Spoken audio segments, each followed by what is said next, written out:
बहुत बार ये होता है ना कि आपको कोई चोट लगी नहीं होती है, लेकिन आप उसकी दवाइयाँ खा रहे हैं, ठीक है?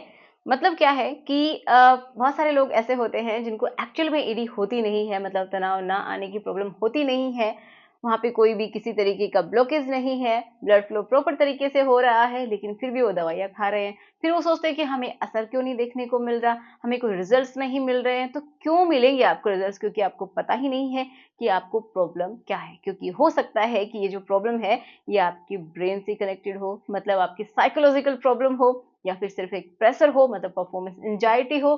तो आपको उसकी दवाइयाँ लेनी है, ना कि ब्लड फ्लो की। ठीक है? तो चलिए शुरुआत करते हैं। हम यही समझते हैं आज के वीडियो में कि कितनी तरीके की ईडी होती है, और अगर आपको कौन सी है तो क्या आप कर सकते हैं। चलिए शुरुआत करते हैं। मेरा नाम है एकता, और आप देख रहे हैं बहुत ही प्यारा सा चैनल एकता कुमारी SWM। तो चलिए शुरू करते हैं। तो ये जो ईडी होता है ना, ये कम से कम 6 से 7 तरीके का आप समझिए। कैसे? तो देखो, अलग अलग तरीके का होता है, इसी तरीके से उनका जो इलाज है वो भी थोड़ा अलग होता है। क्योंकि अगर आप एक ही इलाज सब पे लगाएंगे तो वो काम नहीं करेगा, और हो सकता है कि आपको प्रॉब्लम भी आगे चल के आए। ओके, तो सबसे पहले हम बात करें तो वही है परफॉर्मेंस एंजाइटी। बहुत बार लोग ये सोचते हैं कि मुझे तनाव नहीं आ रहा है, और वो दवाइयाँ खाते रहते हैं कि प्रॉपर तरीके से आपका ब्लड फ्लो अच्छा हो, आपके हार्मोन अच्छे हों। ओके, लेकिन हो क्या जाता है कि आपको प्रेशर है, आप इतना ज़्यादा प्रेशर ले रहे हैं, अपने ऊपर बर्डन ले रहे हैं कि मुझे परफॉर्म करना है। आपको थोड़ा-सा दबाव फ़ील हो रहा है, डर-सा फ़ील हो रहा है अंदर से कि मैं कैसे कर पाऊँगा? क्या कहेगी मेरी पार्टनर? ठीक से कर पाऊँगा कि नहीं कर पाऊँगा? या फिर मुझे कुछ सुनना पड़ सकता है। तो इतना आप लोग प्रेशर ले लेते हैं, जिससे कि आप अच्छे से रिलेशन में नहीं बना पाते हैं, और आपका जो टाइमिंग है वो भी स्पॉइल हो जाता है, क्योंकि आपको फिर उसी के चक्कर में आपको तनाव आता ही नहीं है। ओके, मोस्टली उन लोगों के साथ होता है जो बहुत समय के बाद मिलते हैं, या फिर जिनकी नई नई शादी हुई है, तो उनको ऐसा फील होता है कि मेरी तो अभी शादी हुई है और अब मुझे तनाव नहीं आ रहा है, तो मुझे कोई बीमारी हो गई, मुझे कोई दिक्कत हो गई। तो ऐसा नहीं होता है। तो इसके लिए डॉक्टर्स क्या करते हैं, आपको मेडिकेशन देते हैं, जिससे कि आपको थोड़ा लाइट फील हो, अब उतना ज़्यादा प्रेशर ना लें। तो थोड़ा-सा आपकी हेल्प के लिए डॉक्टर से आप अपना कंसल्टेशन भी बुक करवा लीजिए, ताकि आप उन चीज़ों को समझ सकें कि आपको क्या दिक्कत है और आप क्या कर रहे हैं। ओके, नेक्स्ट क्या है कि हार्मोनल इम्बैलेंस। ठीक है? कभी-कभी क्या होता है कि आपकी बॉडी के अंदर हार्मोन्स का लेवल गड़बड़ा जाता है, ठीक है? या फिर उनका एक पैटर्न होता है काम करने का, वो गड़बड़ हो जाता है ना? क्योंकि सब मिल-जुल कर हार्मोन्स काम करते हैं।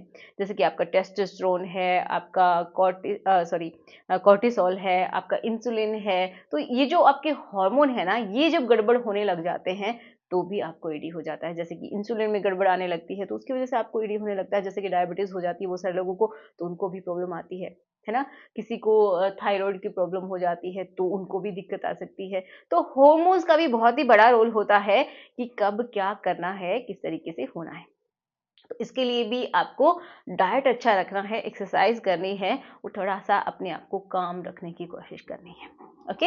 एंड प्रॉपर आपको स्लीप लेनी है, ये भी बहुत ज़्यादा इम्पोर्टेंट है। इसकी वजह से भी हार्मोन्स पूरा गड़बड़ हो जाते हैं। नेक्स्ट जिसकी हम बात कर रहे हैं, वो है आपका मास्टरबेशन। जी हाँ, देखो बहुत सारे लोग इसको प्रमोट करते हैं कि अच्छा है, अच्छा है।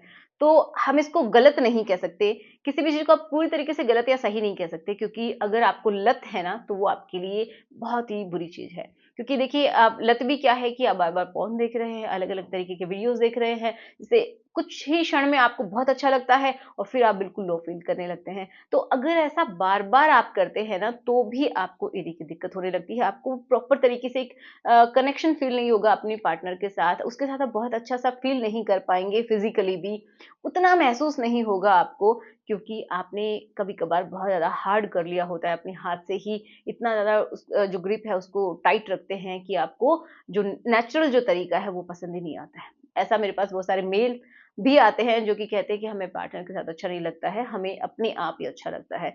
तो ये भी एक बहुत बड़ा कारण है कि आप मास्टरबेट ज़्यादा करते हैं, या फिर आप क्या करते हैं, बहुत ज़्यादा ग्रिपिंग अपनी जो है उसको टाइट रखते हैं, या फिर हार्ड सरफेस के ऊपर रगड़ते हैं, जिससे कि कभी-कभार डैमेज भी हो जाते हैं, ठीक है? उनकी जो वेसल्स हैं उनमें डैमेज आ जाता है, या फिर जो नर्व्स हैं वहाँ पे वो डैमेज हो जाती हैं, ठीक है? ओवर सेंसिटिव हो जाती हैं, तो ये भी एक बहुत बड़ा कारण है।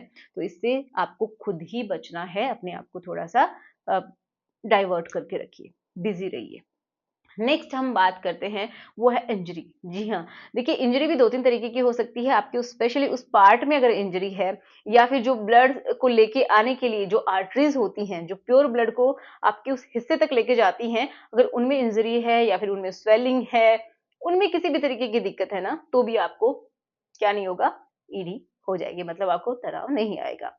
नेक्स्ट क्या है कि अगर आपको जो ब्लड को वापस लेके जाती है उस हिस्से से, ठीक है, उनमें प्रॉब्लम है, तो भी आपको ईडी की दिक्कत हो जाएगी, है ना? क्योंकि वहाँ पे ब्लड प्रॉपर तरीके से हो सकता है ठहरे ही ना और सीधा ही निकल ले। ओके?